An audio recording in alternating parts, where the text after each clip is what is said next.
મિત્રો, મારું નામ રેખા છે. હું 32 વર્ષની એક વિધવા છું અને મારી આંખોમાં હજી પણ એક ઝાંખી આશા બાકી છે, જે મારા જીવનના દુઃખોને પાર કરવાની તાકાત આપે છે. મારી પાસે મારી 4 વર્ષની દીકરી નીતુ છે, જે મારા જીવનનો એકમાત્ર આધાર છે. 5 વર્ષ પહેલાં મારા લગ્ન વિજય સાથે થયા હતા. વિજય શહેરમાં એક બેંકમાં નોકરી કરતો હતો. તે ખૂબ જ શાંત અને પ્રેમાળ હતો. અમારું ગામ નાનું હતું, પણ વિજયની નોકરીના કારણે અમારી આર્થિક સ્થિતિ સારી હતી. અમારું જીવન ખુશીઓથી ભરેલું હતું. વિજય નીતુને ખૂબ પ્રેમ કરતો અને તેના ભવિષ્યના સપના જોતો, પણ નીતિને કંઈક બીજું જ મંજૂર હતું. એક વખત દિવાળીના તહેવાર માટે વિજય શહેરથી ગામ આવી રહ્યો હતો. અમે બધા તેની રાહ જોતા હતા, પણ તે રાતે એક ફોન આવ્યો અને મને ખબર પડી કે રસ્તામાં વિજયની બસનો અકસ્માત થયો અને તેનું મૃત્યુ થઈ ગયું. તે સમાચારે મારું આખું જીવન હચમચાવી દીધું. મારી આંખો સામે અંધકાર છવાઈ ગયો અને લાગ્યું કે હવે હું જીવી નહીં શકું. પણ નીતુની નાનકડી આંખો જોઈને મેં પોતાને સંભાળી. તેના માટે મારે જીવવું હતું. વિજયના અવસાન પછી અમારી આર્થિક સ્થિતિ નબળી પડવા લાગી. ઘર ચલાવવું મુશ્કેલ બની ગયું. મારે કંઈક કામ કરવું જરૂરી હતું. આથી હું ગામના એક ખેડૂત છગનની વાડીએ કામ કરવા જવા લાગી. ગામના બધા છગનને મુખીના નામે ઓળખતા, કારણ કે તે બહુ ઓછું બોલતો. છગન પાસે મોટી વાડી હતી, જ્યાં કપાસ, બાજરી અને શાકભાજીનું વાવેતર થતું.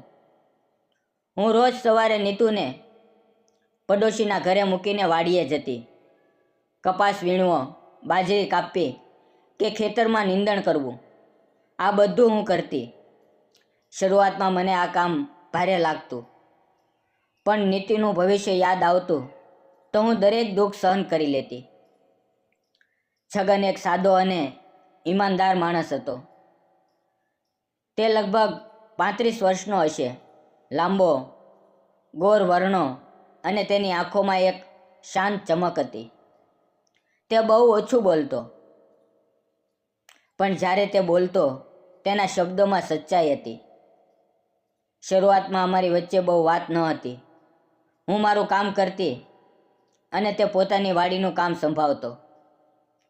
પણ ધીરે ધીરે જ્યારે હું થાકીને ઝાડ નીચે બેસતી તો તે પાણીનો ગ્લાસ લઈને આવતો અને કહેતો, રેખા, થોડું પાણી પી લે, બહુ ગરમી છે.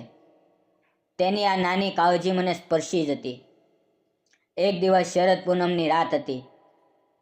આકાશ ચાંદનીથી ઝળહળી રહ્યું હતું. હું વાડીએ કામ પૂરું કરીને ઘરે જવાની તૈયારી કરતી હતી. નીતુ પણ મારી સાથે હતી, કારણ કે પડોશીને તે દિવસે ગામ બહાર જવું હતું. અચાનક નીતુ ખેતરમાં દોડતા દોડતા પડી ગઈ અને તેના પગમાં થોડું લોહી નીકળી ગયું. હું ગભરાઈ ગઈ. મેં તેને ઉપાડી, પણ મારા હાથ ધ્રુજી રહ્યા હતા. છગન ત્યાં હાજર હતો. તેણે તરત જ નીતુને ઉપાડી અને બોલ્યો, રેખા, ગભરાશ નહીં, હું નીતુને ડૉક્ટર પાસે લઈ જઈશ. તેણે પોતાની બાઇક કાઢી અને અમે ગામથી 4 કિલોમીટર દૂર આવેલી હોસ્પિટલે પહોંચ્યા. ડૉક્ટરે નીતુના પગ પર પટ્ટી બાંધી અને કહ્યું, ચિંતા ન કરો, નાની ઈજા છે, થોડા દિવસમાં ઠીક થઈ જશે.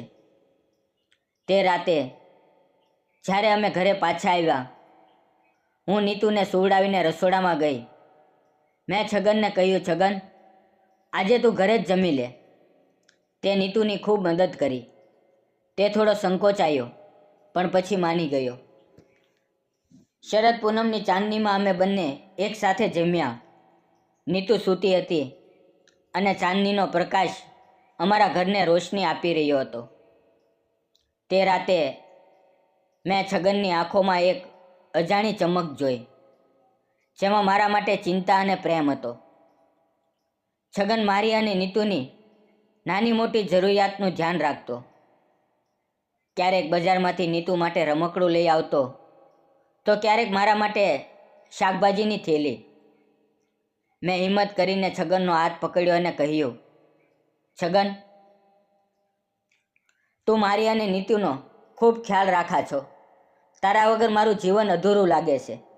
શું તું મારી સાથે લગ્ન કરીશ? છગન થોડો ચોંકી ગયો. તેણે ધીમેથી કહ્યું, રેખા, હું તો એક ગરીબ ખેડૂત છું. ગામના લોકો શું કહેશે? તેઓ મને મુખી કહે છે અને તેઓ વિચારશે કે મેં તારી મજબૂરીનો લાભ લીધો. મેં તેની આંખોમાં જોઈને કહ્યું, મને ગામની કે સમાજની પરવા નથી. મારા માટે તારો પ્રેમ અને વિશ્વાસ જ મહત્વનો છે. છગનની આંખો ભીની થઈ ગઈ. અમે નક્કી કર્યું કે અમે લગ્ન કરશું. એક દિવસ અમે ગામના મંદિરમાં ગયા અને સાદગીથી લગ્ન કરી લીધા. નીતુ અમારી સાથે હતી અને તેના ચહેરા પર ખુશી જોઈને મારું દિલ ભરાઈ આવ્યું. મારા માતા પિતાને પણ આનંદ થયો, કારણ કે તેઓ જાણતા હતા કે છગન એક સારો માણસ છે. આજે અમે ત્રણેય, હું, છગન અને નીતુ, એક ખુશહાલ પરિવાર છીએ. છગન મારી અને નીતુની ખૂબ કાળજી રાખે છે અને તેની સાથે મારું જીવન ફરીથી ખીલી ઉઠ્યું છે. મિત્રો, જીવનમાં ગમે તેટલી મુશ્કેલીઓ આવે, આશા અને હિંમત ક્યારેય ન છોડવી જોઈએ. સાચો પ્રેમ એ નથી જે સમાજના નિયમો કે પૈસાને જુએ, પણ સાચો પ્રેમ એ છે જે મુશ્કેલ સમયમાં તમારી સાથે ઊભો રહે અને તમારા પરિવારને પોતાનો ગણે. રેખા અને છગનની વાર્તા આપણને શીખવે છે કે પ્રેમ અને વિશ્વાસથી દરેક અડચણને પાર કરી શકાય છે અને જીવનને ફરીથી ખુશીઓથી ભરી શકાય છે. જો તમને આ વાર્તા ગમી હોય તો તમારા વિચારો કોમેન્ટની અંદર જરૂર લખશો. મિત્રો, વિડીયોમાં આવેલા નામ, પાત્ર અને ઘટના ફક્ત કાલ્પનિક હતા. તેનો કોઈ પણ વ્યક્તિ, જાતિ કે ધર્મ સાથે સંબંધ નથી. આ વાર્તા ફક્ત મનોરંજન અને શૈક્ષણિક ઉદ્દેશથી બનાવવામાં આવી હતી. કૃપા કરીને તેને અન્યથા ન જોશો.